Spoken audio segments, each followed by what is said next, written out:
nanging kadung malekung langulane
koko sing tupa kumelun ngeningken tiasang apake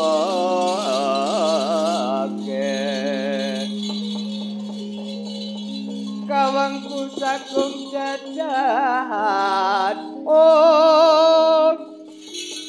nanging sanget iki sang resikane putra kang anjuk saking wiyati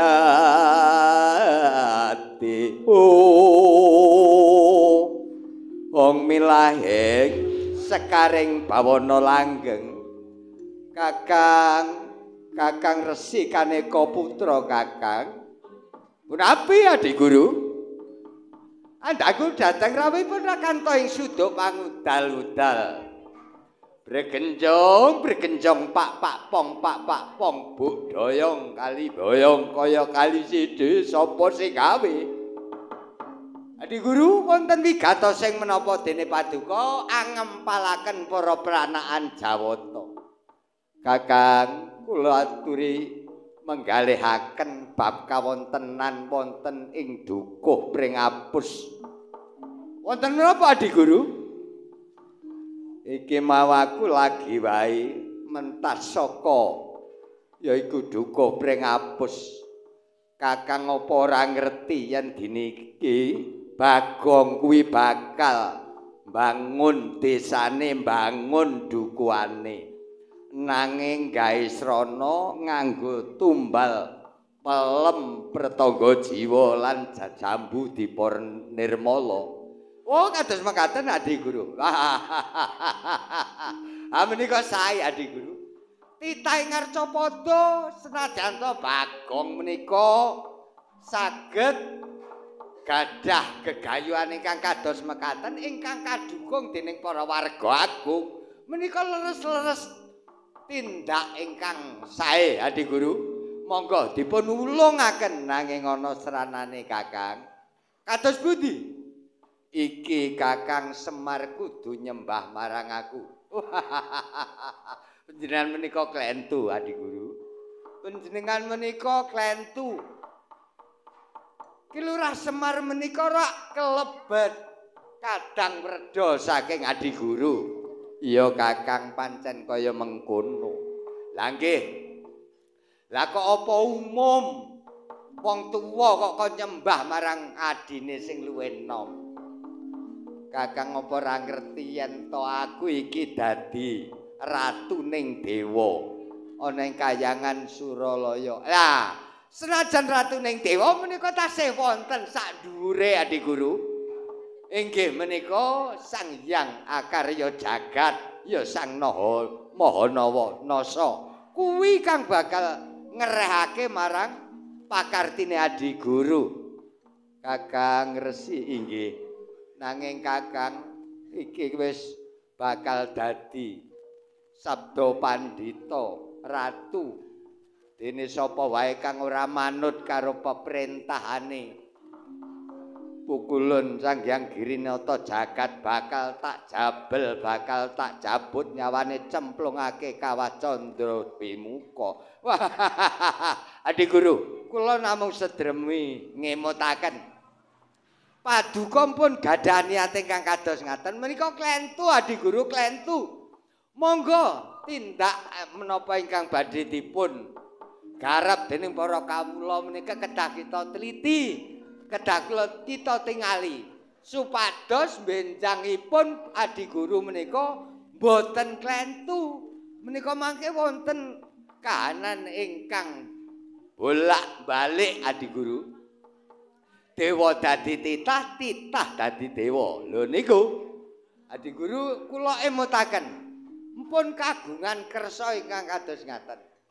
Kakang apa Kakang kuwi ora ngerti yen Kakang Resi Kaneka Putra dadi tuangganing para dewa ngertos nek kula niki dados tuangganing para dewa.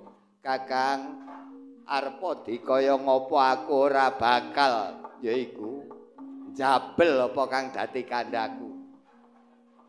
Bagong lan Kakang Semar yen ora manut karo aku bakal tak gawa menyang kayangan Suralaya, tak cemplungake ana ing Kawah Candra Dimuka. Wah, Adi Guru, Adi Guru. Tunggak dadap godhong waru tegese apa Kakak? Aku ora melu garap, ora melu-melu. Saiki engko yen ana kahanan kadewatan iki engko dadi geger aku ora tanggung jawab. Kakang lek sampean ora kersa bantu marang niate Adi Guru, saiki karepmu piye? Ayo kula tak trima minggat saking ngriki, kula tak wangsul dhateng kayangan. Ning kula mekas becik ketitik ala ketara. Suradira jayane keret lebur dening pangastuti Tobrasta ketaping olah damartuti kantuna mangke rayu Adi Guru.